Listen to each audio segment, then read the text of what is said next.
Hello and welcome to this video where we help you finalize your thesis. The target audience for this video is the third and fourth year research students who are working on their graduation thesis in IT.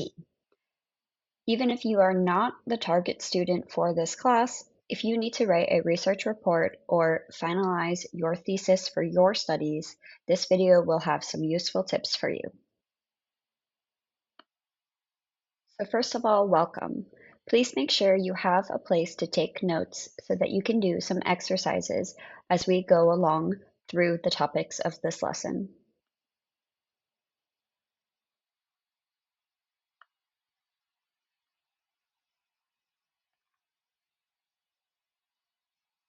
The objectives of this lesson are as follows.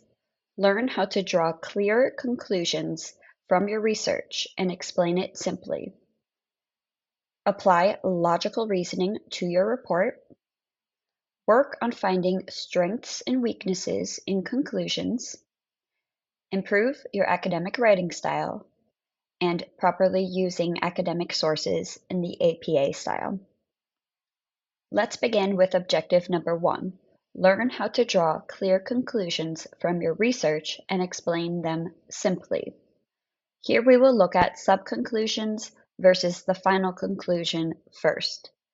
In short, this could be said that sub-questions each have their own sub-conclusion, and then the final conclusion answers the main research question. And you do this clearly while you highlight the key findings that were explained throughout the thesis, and it makes the purpose of your research apparent. Now, a sub-conclusion in your graduation thesis will be formulated for each sub-question. The answer to each sub-question should answer your main sub-question. Once each question has been worked out, you should end that sub-question section with a sub-conclusion that provides the answer to the sub-question it is linked to. All of the sub-questions should be linked to each other, coherently answering the main research question. This will help the reader to understand the point of your research. When you get to the main conclusion of your thesis, you want to make sure that you restate the problem statement and the main research question, and then that you provide a succinct summary of the major arguments or the main key findings and takeaways, and when appropriate, recommendations. A strong conclusion will also end with a closing statement that really makes the purpose of the research paper very clear. Here we have an example of a sub-conclusion that is for the sub-question, how does natural light in office buildings impact employee productivity in office buildings? So please pause to read the sub-conclusion that is here on the screen. The source that this sub-conclusion was taken from is linked above on the screen as well. Okay, I hope you have read the sub-conclusion in its entirety. This sub-conclusion could perhaps come in a paper where the main research question is, what are the main factors engineers must consider when designing and constructing future office buildings? And so then this could be one of the possible sub-questions, and then a possible sub-conclusion would be what is on the screen. The first sentence here summarizes the aims of the sub-question. The second sentence summarizes the second sentence provides a substantiation or justification for the claim that a strong correlation, which the field research conducted and by the survey and the interview is providing here. Then we know based on that one of the important factors that engineers need to consider is the natural light in the office buildings. So this particular sub-conclusion is a bit on the short side, which is okay. As long as it is clear and direct and succinct, and it answers the sub-question, then you are fine. It is important that there is no one-size-fits-all when it comes to sub-conclusions, as research papers vary in length and complexity, and it can also vary from one sub-question to the next. Do always refer, though, to any word limit requirements that your assignment may have. Okay, now to help you see the difference between the sub-conclusions and the main conclusion, I have provided a main conclusion that is quite strong from the source that is listed here at the top of this slide. So here, if you want to pause and read, I recommend you do that. The first box on the left there talks about the introduction of the conclusion. Try to avoid to summarize or in summary or some of those cliche starters and just get right into explaining why the research is important and getting down to the nitty gritty and down to answering the main research question. Uh, Basically, anything that is not necessary in academic writing should be taken out when possible, as long as the understanding is still clear. Now, the next box that you see there is that you want to, as it's done here in the example, summarize the key points and the purpose of the paper. That needs to be really clear here in the conclusion. Let's go to the next slide. Okay, please pause to read this section. Okay, now that you have read it, you can see that the study's limitations are clearly cited here. This is really important and something that students tend to overlook uh, just because perhaps they don't think about it, maybe they weren't instructed to do this, or they think that it's obvious. However, if you do not note the limitations, then there is a serious question of reliability and validity to your research because the reader doesn't know why these certain aspects were not addressed in your research. So please do limit any, do mention any limitations that affected your research. This is extremely important when you are trying to make sure that you are showing all of the different sides were properly researched and addressed in your paper, and perhaps there were some things that you would have liked to have done that could come in the form of recommendations for future research. Now, please pause again to continue reading this main conclusion example. As we previously stated on the last slide, we talked about limitations. It is always good to share ideas for future research or things that other students or researchers could pick up on to go into the topic a little bit deeper. Now, this is the final paragraph from this main conclusion. Please pause to read it. This last bit here expands on the importance of the study, and it describes how you can apply these findings to the real world. That is, especially for HBO in the Netherlands, the Universities of Applied Sciences. That is especially important because the goal is to help make practice a reality based on research, that you want to help those in the real world use these findings that your research paper has found and put it into practice out in the real world. Okay, now I want to end with a few reminders here when we're talking about conclusions and as you work on the conclusions in your research paper or thesis. The main objective of a conclusion is to provide an answer or resolution to the research question that you posed in the introduction to your main research question. It should highlight the coherent structure and line of argument in the research thesis. There should be no new information coming in the final conclusion. Make sure that you take enough time to write your conclusion.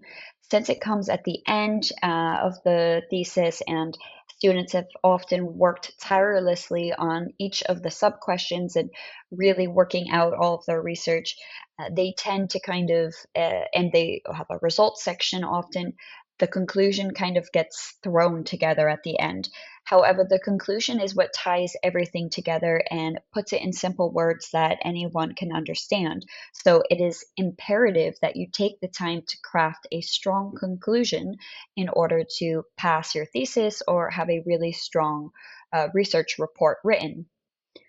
Make sure also to list your most important findings, not all important findings, but the most important ones that really answer the main question.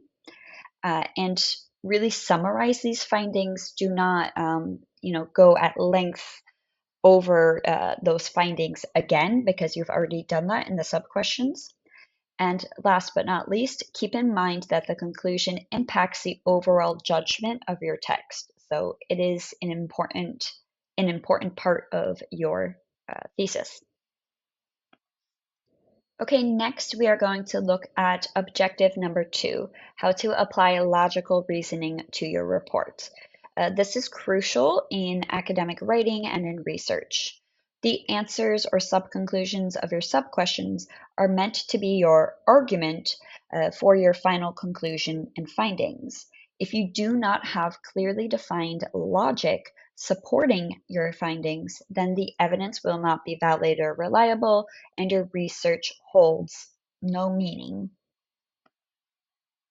So there are entire courses, or I think even study programs, that are based on logic and logical reasoning alone. So I don't want to dive too deep into that. And I've compiled 3 quick tips to help you along the way with that. There is a ton of information on the internet and for students that you can go through at your own pace if you want to understand this a bit better. But in your finalizing, final drafts, proofreading, looking at your thesis, keep these 3 things in mind. Number 1 is define your thoughts. Approach your research with an open mind. Hopefully, you did that from the beginning. And base the findings that you come up with on the data and the evidence rather than feelings. When a conclusion is unclear, go back and ask more questions to clarify so that the argument is solid. Avoid logical fallacies. That's tip number 2. Correlation does not equal causation. Combine your desk and field research and make sure that the evidence is demonstrated in more than one way. Multiple sources back you up. Consider all sides of a situation and all approaches when answering the question and analyzing the results of your findings. And tip number 3 is to look at the different kinds of logical reasoning. Here I mentioned deductive, inductive, and abductive reasoning. Deductive reasoning uses a general premise that draws a specific conclusion. Inductive reasoning uses specific and limited observations to state general premises. This is often one that gets used by students who are limited in resources or time, and they're trying to make a general premise or a recommendation. But of course, they have a very limited sample size and limited resources to do that. So you do have to be careful when coming to your final conclusions. And last but not least, abductive reasoning makes and tests hypotheses based on the best information available. That is also very common for student work. Okay, objective number 3 here, now that we talked a bit about what the sub-conclusions versus main conclusions are, what should be in them, and also how you should use logical reasoning in your conclusions, let's move to objective number 3, where we work on finding strengths and weaknesses in conclusions. So I'm sharing 2 conclusions here, a relatively strong and a relatively weak conclusion, and I want you to pause the video and take some notes as you read this example conclusion on the screen. Okay, now that you've read the first example conclusion, let's have a look at this one. Please pause the screen again, read it, take some notes. What do you notice based on everything we just discussed in the information about what you should and shouldn't have in conclusions? Okay, hopefully you have done what I've asked. You've paused the video and you've taken some notes on these different examples. The first one was the stronger version, and the second one is the weaker version. Why is this a weak conclusion? Number one, it lacks depth. It repeats obvious points without synthesizing or elaborating on findings. There is no connection to the broader implications. It fails to discuss the wider impact of GDPR on the industry or on society. There's no future perspective. It doesn't suggest actionable steps or further research or any ongoing challenges. Also, the tone and the clarity, it's overly simplistic and it's simply unengaging.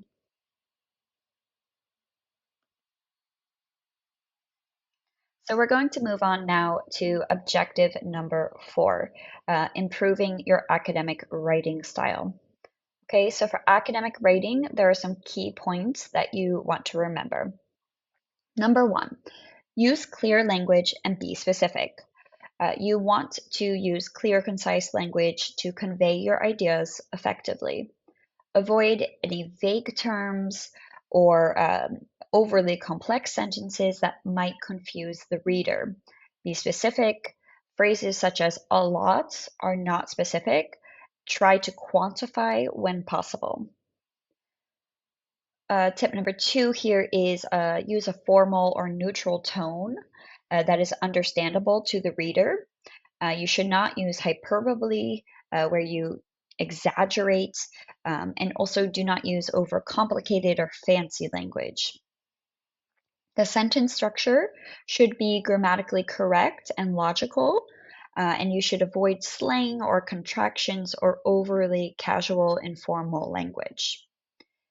All right, let's move to point number 3 here. Tip number 3, support all claims and arguments with evidence. So in academic writing, you will find evidence-based arguments. You want to support your claims with credible evidence such as data or peer-reviewed studies and relevant examples. Always cite your sources properly and give credit. That will strengthen your argument when you do this. And be careful not to plagiarize, whether it is intentional or not. Many students unintentionally plagiarize. So if you're not familiar with the rules of plagiarism, please go and brush up on that, as it is imperative that you do not plagiarize in your graduation project or thesis. Let's move on to tip or point number 4 here. Properly and regularly cite academic sources and avoid plagiarism. I touched on that already, but just to expand on it, make sure that I combined the two of them. I already mentioned those two things. So let's move to the next point.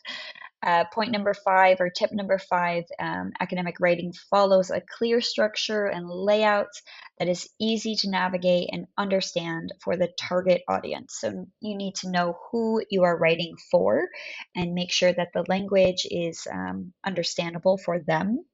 The structure and organization should include a logical flow with clear sections, for example, introduction, methodology, results, discussion, conclusion. If you have a format or layout that you are supposed to follow, please make sure that your paper does that correctly. And then when it comes to the paragraphing, make sure that each paragraph has a clear topic sentence and it focuses on a single idea. Do not jump between ideas. Follow a logical build-up throughout the course of the paper. Now we will move to the next point or tip, displays critical thinking and analysis rather than just summarizing ideas. Go beyond summarizing existing knowledge. Analyze it, interpret, and critique it. Show how your work contributes to the field or solves a problem. It is not research if it is not anything new. If you're just reviewing information that is already accessible to the wider public, then it is not research. Now to the next tip or point is to make sure that you have consistent style and formatting and language use. So you want to follow the required study guide. For my students, that would be APA. There are also other kinds like MLA or Chicago, Harvard, etc. When it comes to your formatting, your citations, and your reference list, and make sure to stick to one style of the language that you're using. So, for example, if you are writing your thesis in English, stick to only US English or only UK English, one style. Make sure that you use consistent terminology, avoid switching between styles or formats between the sections. If you refer to something that has a synonym and first you refer to it one way and later to another way, that is confusing for the reader. So stay consistent, especially in group work. You want to make sure that all of the writer's tone and styles match up with each other in the proofreading phase. Okay. Um, And in line with everything that I just said, make sure that all sections contribute to answering the main question and it excludes any unnecessary or irrelevant information. Okay. Now, this last one here, the main research question is clearly answered. That goes along with the second to last one. Keep your research question or thesis statement at the forefront. Ensure that all parts of the paper contribute to answering or addressing this main focus and exclude any non-pertinent or repetitive information.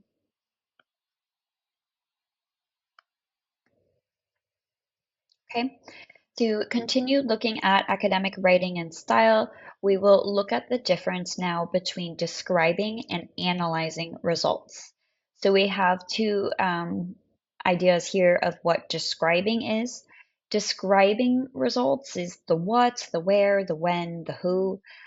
It also doesn't explore the impact of the situation or its importance or meaning. It's simply describing it.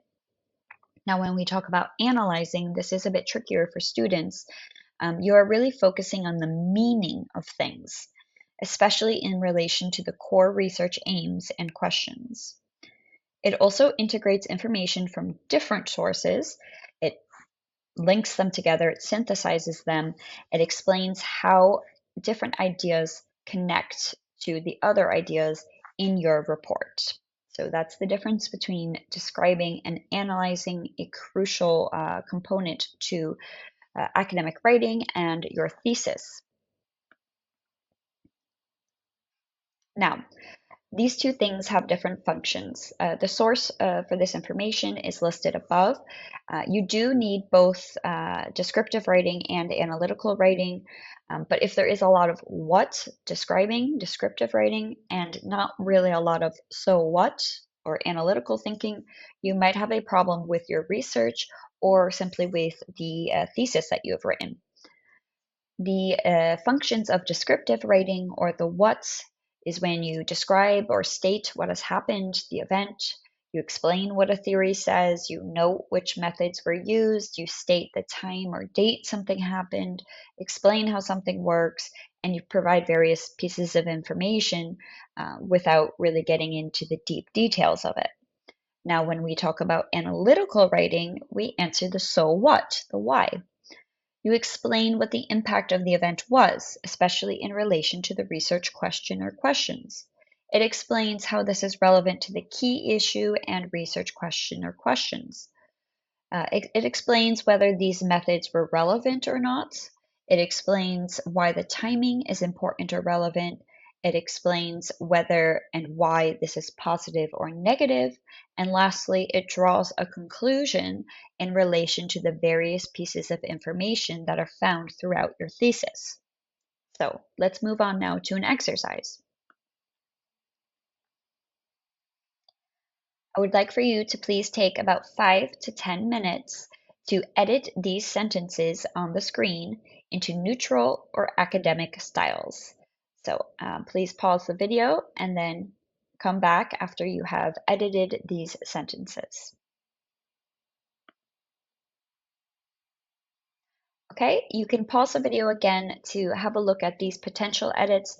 These are by no means the best possible edits or the only edits, but it gives you something to compare your edits to and to kind of see the different directions that you could take and to compare the weaker, less academic style of writing to the stronger, more academic style of writing.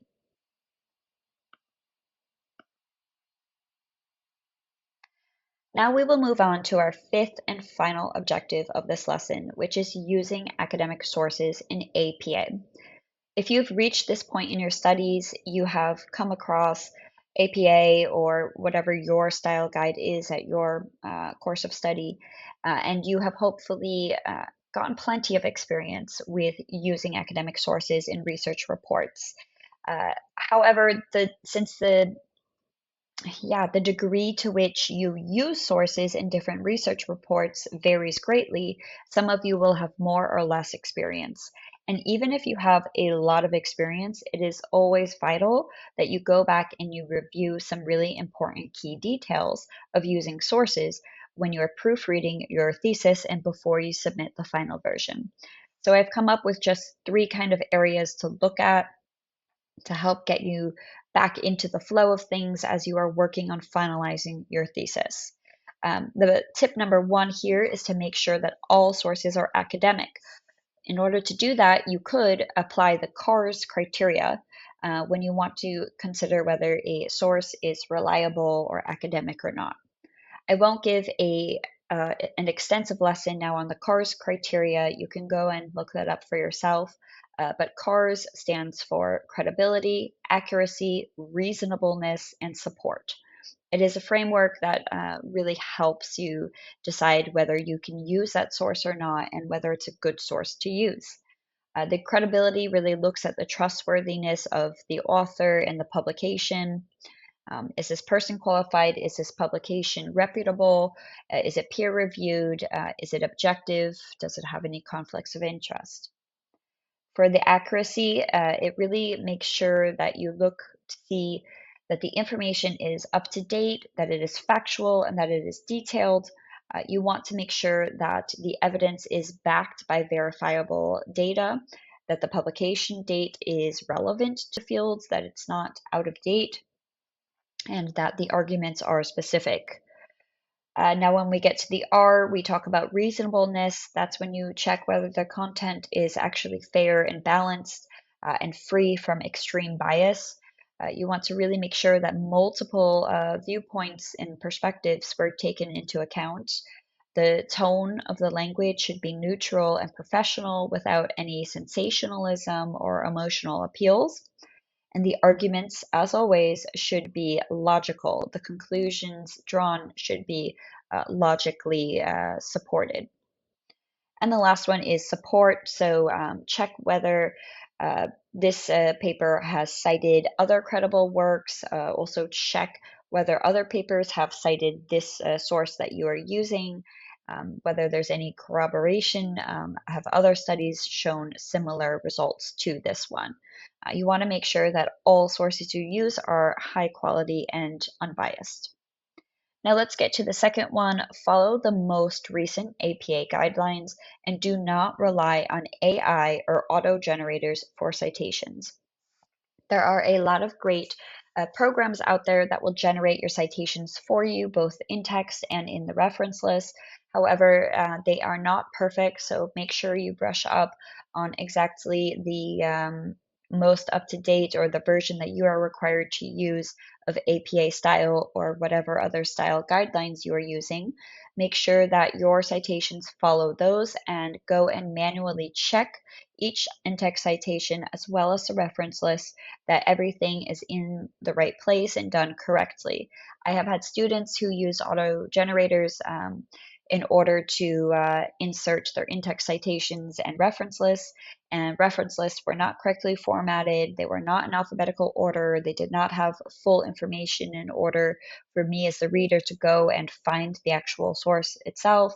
And sometimes it misses certain in-text ones, or certain in-text citations aren't showing up in the reference list. So you do still need to have a basic foundation of knowledge when it comes to citations. And you do need to fact check and double check whatever you put in there by using a generator. Okay.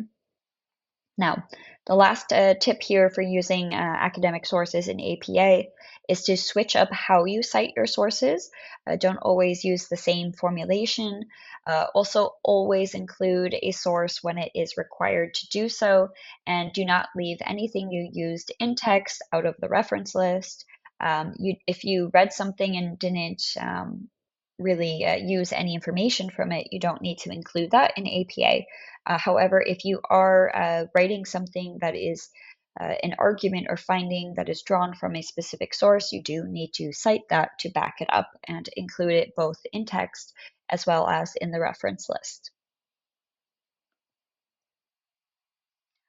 Okay, now to review, this is for yourself to see if you have understood everything in this lesson.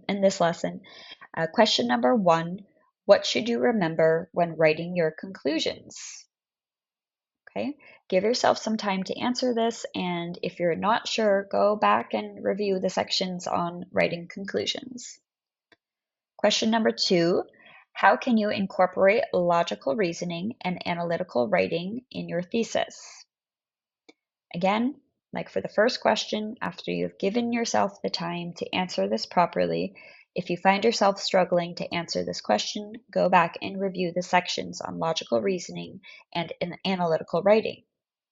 And the final question to see if you've understood everything in this lesson is, what should you keep in mind when proofreading for academic style and APA formatting? And you know what to do. If you can't come up with answers, go back and review the sections on APA as well as proofreading and academic styles.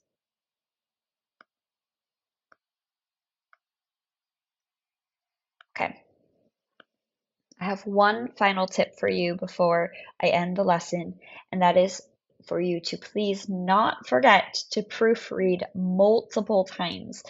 Try to take some distance from your thesis, a day or two, or even just a few hours, and then go back and proofread it again. You should proofread it multiple times. Do this very meticulously, methodically, and also make sure that you've had a couple of peers read through it and give you feedback as well to make sure that it is understood by somebody else other than yourself. Okay, that is all for today. I want to say thank you for your time and attention, and I will see you next time. Bye.